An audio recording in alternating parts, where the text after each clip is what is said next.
ఆంధ్రప్రదేశ్ రాజకీయాల్లో జనసేన పార్టీ ఇప్పుడు కీలక పాత్ర పోషిస్తుంది. ఆ పార్టీ అధినేత పవన్ కళ్యాణ్ నాయకత్వంలో పార్టీ శ్రేణులు విస్తృత స్థాయిలో పార్టీ నిర్మాణంపై దృష్టి సారించారు.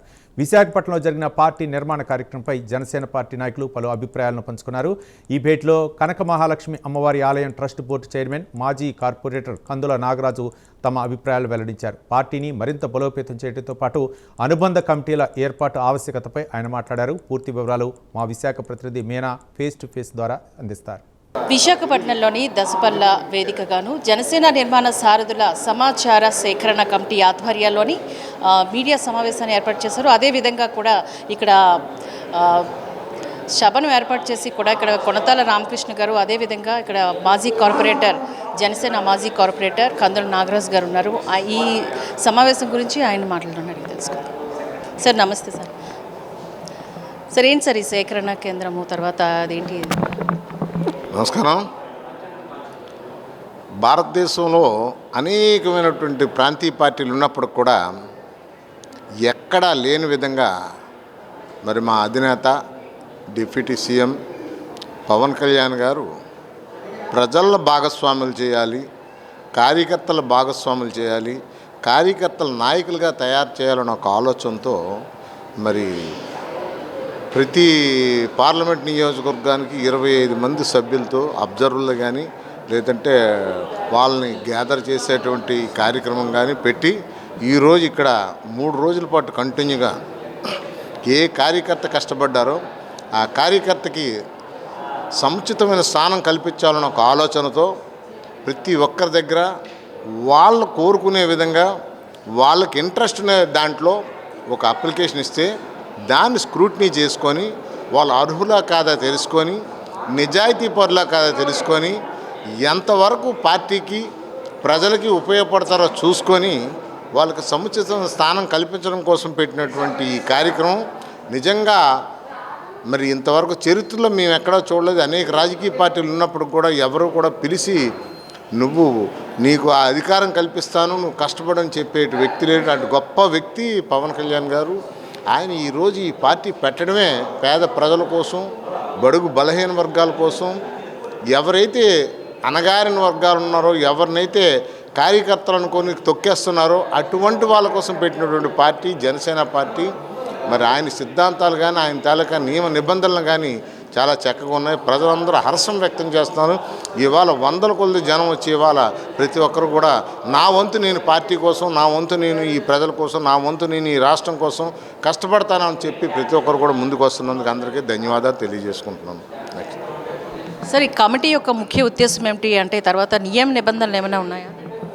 కమిటీ ముఖ్య ఉద్దేశం అంటే కేవలం ఇదేంటంటే అధికారం కోసం పెట్టిన పార్టీ కాదు. ఇది పేద ప్రజలకి, సామాన్యులకి ఉపయోగపడే విధంగా, వాళ్ళకు సహాయం చేసే విధంగా, మరి కష్టపడినటువంటి కార్యకర్తను గుర్తించే విధంగా ఇవాళ ప్రతి ఒక్కరిని కూడా ఎవరైతే పార్టీలో కష్టపడ్డారో, ఎవరైతే ఇవాళ పార్టీ కోసం దెబ్బలు తిన్నారో, ఎవరైతే పోలీస్ స్టేషన్కి వెళ్ళారో వాళ్ళందరినీ కూడా గుర్తించి వాళ్ళు తీసుకొచ్చి ఇవాళ అధికారంలో కూర్చోబెట్టండి. రేపు రానున్న రోజుల్లో కార్పొరేటర్ కావచ్చు, లేకపోతే ఒక చైర్మన్ కావచ్చు, లేకపోతే ఇంకో ఎమ్మెల్యే కావచ్చు, లేకపోతే ఇంతకన్నా పెద్ద అవకాశం రావచ్చు. అయితే వాళ్ళ తాలూకా స్తోమత, తాలూకా శక్తి సామర్థ్యాలు పెట్టి చేసే ఉద్దేశంతో పెట్టే ఈ కార్యక్రమం గ్రేట్. సీనియర్ నేత కొనతాల రామకృష్ణ గారి సారథ్యంలోని ఈ కార్యక్రమం అమలవుతుంది. అయితే విశాఖపట్నంలోని ఎంతమందిని కమిటీ కింద తీసుకున్నారు? అంటే ఇప్పుడు పార్లమెంట్కి ఒక కమిటీ చేశారు. పార్లమెంట్కి ఇన్ఛార్జ్గా కొనతాల రామకృష్ణ గారిని వేశారు. సౌత్కి నన్నేమో అబ్జర్వర్గా నన్ను వేశారు, కందుల నాగరాజు. నా పేరు మీ అందరికీ తెలుసు. అలాగనే ప్రతి నియోజకవర్గానికి కూడా ఒకళ్ళిద్దరిని వేసుకుంటూ మొత్తం 27 మెంబర్స్తో ఈ టీం వేశారు. ఈ టీంలో ప్రతి ఒక్కరు కూడా ఇక్కడ కష్టపడి పనిచేయాలా, వచ్చిన ప్రతి ఒక్కరికి కూడా ఏం చేయాలి, ఎలా చేయాలనేది అవగాహన కల్పించి ముందుగా వాళ్ళ దగ్గర ఒక అప్లికేషన్ తీసుకొని వాళ్ళు మెంబర్షిప్ అయి ఉండాలా, వాళ్ళ మెంబర్షిప్ లేకపోతే లేదని రాయాలి, ఉంటే ఉందని రాయాలి. అటువంటి వాళ్ళని తర్వాత వ్యక్తిగతంగా వాళ్ళకి ఏమైనా పోలీస్ కేసులు, తగాదాలు, గొడవలు లేకుండా ఉండాలి, వాళ్ళు నిజాయితీ పరులే ఉండాలనేసి పవన్ కళ్యాణ్ గారు ఆశయం. ఇంత గొప్ప ఆశయం ఆయన ఎప్పుడు కూడాను మంచి వైపు ఆలోచిస్తారు, 10 మందికి మంచి చేయాలని ఆలోచిస్తారు. అందులో ఇది ఒక భాగం. 27 మందిని కమిటీ కింద ఏర్పాటు చేసి తీసుకున్న వాళ్ళకి వీళ్ళకి ఏమైనా అంటే ట్రైనింగ్ లాంటిది ఏమైనా ఇస్తారా? ఆల్రెడీ వీళ్ళు ట్రైన్డ్ అంటే ఏంది, ఇప్పుడు 27 మంది, ఇది 27 మందికి ట్రైన్ ఏం లేదు. ఎందుకంటే మొన్న మరి పవన్ కళ్యాణ్ గారు విజయవాడలో మీటింగ్ పెట్టి ప్రత్యేకించి వీళ్ళందరినీ సెలెక్ట్ చేసిన వాళ్ళందరూ, ఇప్పుడు నేనున్నాను, నేను కార్పొరేటర్గా చేశాను, అలాగే నేను ఇప్పుడు కనకమహాలక్ష్మి దేవస్థానం చైర్మన్గా చేస్తున్నాను. నాకు వేరే ప్రత్యేకమైన ట్రైనింగ్ ఏం అక్కర్లేదు. ఇందులోని ఎమ్మెల్యేలు ఉన్నారు, తర్వాత కార్పొరేటర్లు ఉన్నారు, ఆల్రెడీ కొంతమంది చైర్మన్లు చేసినటువంటి ఉన్నారు, పార్టీ ఆవిర్భావం ఉన్నట్టు ఉంటారు. వాళ్ళకేం ట్రైనింగ్ అక్కర్లేదు. కాకపోతే దిశ నిర్దేశించారు పవన్ కళ్యాణ్ గారు, దాన్ని మేము ఫాలో అవుతున్నాం. Thank you. చెప్పండి మ్యామ్, అసలు ఈ కమిటీ గురించి అసలు మీ లక్ష్యం ఏంటి? ఇలాంటి అందరికీ నమస్కారం అండి. ఇప్పుడు ఈ నిర్మాణ కమిటీ అనేది ప్రతి ఒక్క పార్లమెంట్లో వేయడం జరిగింది. 25 పార్లమెంట్ అంటే అన్ని నియోజకవర్గాలు కలిసి ఒక పార్లమెంట్ అవుతుంది. అలాగే అన్ని 25 పార్లమెంట్స్ వేయడం జరిగింది. ఈ పార్లమెంట్ పరిమితిలో మాకు ఇక్కడ విశాఖపట్నం పార్లమెంట్కి కొనతాల రామకృష్ణ గారికి మెయిన్ పర్సన్గా నియమించారు.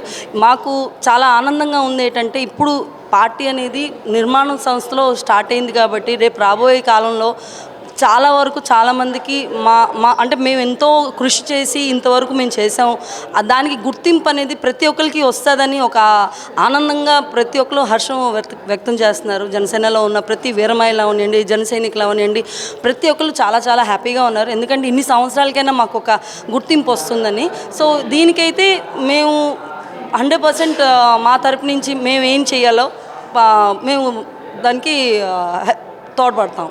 మహిళలకు ఏమైనా ప్రత్యేకించి ఏమైనా అంటే అసలు మహిళలు అనేది జనసేనలో వేరే మహిళను పెట్టిందే ఫస్ట్ మా డిప్యూటీ సీఎం శ్రీ కొణిదెల పవన్ కళ్యాణ్ గారు. మహిళలకి ఆయన ఇచ్చిన ప్రాధాన్యత నాకు తెలిసి రాష్ట్రమే కాదండి, దేశంలో ఎక్కడైనా ఎవరు అంత ఇవ్వకపోతారో అంత ఇస్తారు. 33% అన్నా కాదు, 33 కన్నా ఎక్కువ ఇస్తారు.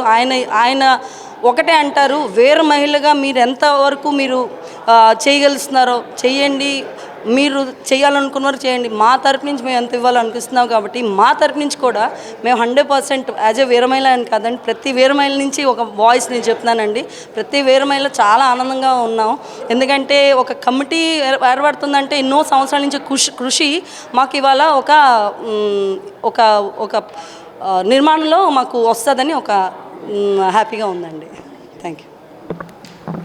విశాఖపట్నంలోనే కాకుండా రాష్ట్ర వ్యాప్తంగా కూడా జనసేన అధినేత పవన్ కళ్యాణ్ సారథ్యంలోని, అదేవిధంగా విశాఖపట్నం సీనియర్ నేత కొనతాల రామకృష్ణ గారు ఆధ్వర్యంలోని మిగతా 27 మందిని సభ్యుల్ని కమిటీ కింద ఏర్పాటు చేశాము. అయితే సీనియర్ నేతలు ఫస్ట్ నుంచి కూడా పార్టీ మొట్టమొదటి నుంచి కూడా ఉన్న వాళ్ళందరికీ ఏదో ఒక సదవకాశం ఇవ్వాలి, పదవి బాధ్యతలు చేపట్టి వాళ్ళు సక్రమ మార్గంలోని పాలన కొనసాగించాలన్న నేపథ్యంలోని ఈ నిర్ణయం తీసుకున్నట్లుగా చెప్తున్నారు. కెమెరా పర్సన్ సుధాకర్తో మీనా, ప్రైమ్9 న్యూస్, వైజాగ్.